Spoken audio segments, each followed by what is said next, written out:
Yes. सोमवार को देश के उच्चतम न्यायालय की 7 जजों की पीठ ने अपने सर्वसम्मत फैसले से साल 1998 के नरसिम्हा राव बनाम सीबीआई मामले में दिए गए निर्णय को पलट दिया। 5 जजों की पीठ ने वह फैसला 3-2 के बहुमत से दिया था। जब वह फैसला आया था तब उसने देश के प्रबुद्ध वर्ग में एक गहरी निराशा भर दी थी। उस फैसले के अनुसार विधायिका का कोई भी सदस्य अपना वोट बेच सकता था। इसे उसका विशेष अधिकार माना गया, जिसके लिए उस पर कोई मुकदमा भी नहीं चलाया जा सकता था। हाँ, उस मुकदमे को तभी चल सकता था जब वह पैसे लेकर देने वाले की इच्छा के अनुसार वोट ना करे।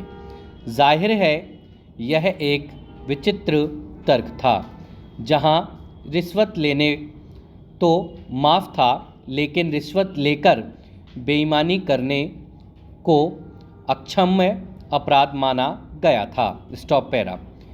इस फैसले के बाद देश के संसदीय लोकतंत्र में रिश्वत का खेल बहुत बढ़ गया। आज स्थिति यह है कि किसी भी राज्य में चुनाव के बाद राजनीतिक पार्टियां अपने चुने गए सदस्यों को भेड़ बकरी की तरह किसी रिजॉर्ट या होटल में बंद कर देती हैं, ताकि कोई उनकी बोली न लगा पाए। पार्टियों को यह डर सताता है कि उनके सांसद या विधायक खरीद लिए जाएंगे और बिकने के बाद वे अपना वोट दूसरी पार्टी के हक में डाल देंगे और आप उनका कुछ भी नहीं बिगाड़ सकते। यह अक्सर देखा गया कि हर चुनाव के बाद जब कभी सरकार पर कोई संकट आया तो विधेयक को किसी दूसरे प्रदेश के होटल या रिजॉर्ट्स में ले जाकर बंद कर दिया गया। यहाँ तक कि उनके मोबाइल भी रख लिए गए। Stop para. ऐसे में सुप्रीम कोर्ट का ताज़ा फैसला हवा के ताज़ा झोंके की तरह है। अब तक संविधान के अनुच्छेद 105 और 194 के तहत सांसदों और विधायकों को सदन के अंदर कुछ कहने और करने का विशेष अधिकार मिला हुआ था। नतीजतन कई बार माननीय द्वारा भाषण के दौरान ऐसे आरोप लगाए जाते रहे, जो यदि सदन के बाहर बोले जाते तो भाषण देने वाले सांसद या विधायक पर आपराधिक अवमानना या कानून के तहत अन्य अपराधों के लिए मुकदमा हो जाता।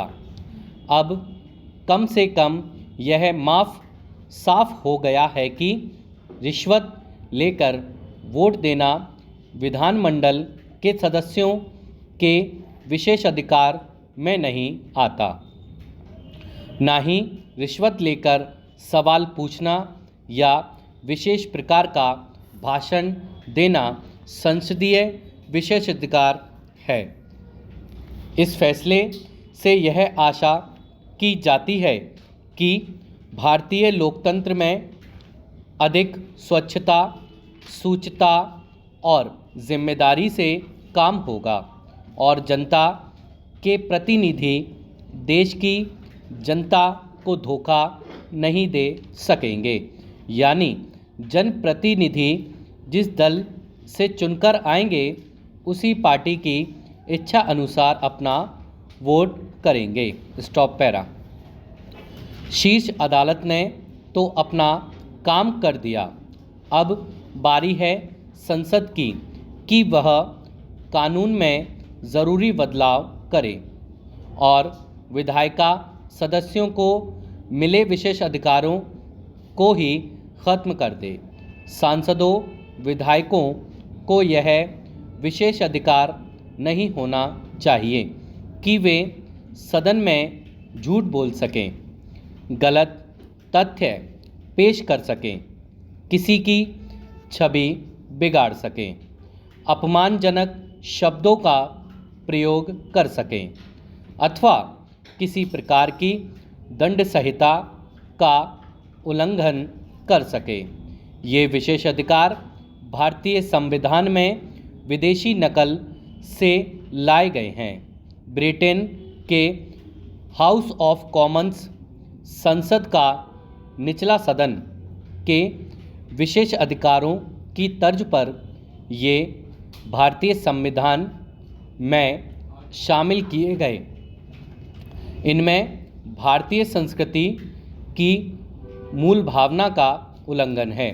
भारतीय संस्कृति में यह नहीं माना जाता कि राजा कानून से ऊपर है, जैसा कि इंग्लैंड के अंदर नियम है कि king can do no wrong, यानी राजा कोई गलती नहीं कर सकता। उसके उलट भारत में राजा भी धर्म के अधीन होता है और न्याय के लिए उसको भी दंड दिया जा सकता है। इसलिए भारतीय संस्कृति को ध्यान में रखते हुए अब हमारी संसद को भी संसदीय विशेष अधिकारों से जुड़े अनुच्छेदों को ख़त्म कर देना चाहिए और यह सुनिश्चित करना चाहिए कि सदन में सदस्य भाषण देते समय मर्यादाओं का ख्याल रखेंगे और किसी भी व्यक्ति के खिलाफ गलत बयानी नहीं करेंगे या अपनी दुर्भावना जाहिर नहीं करेंगे। स्टॉप।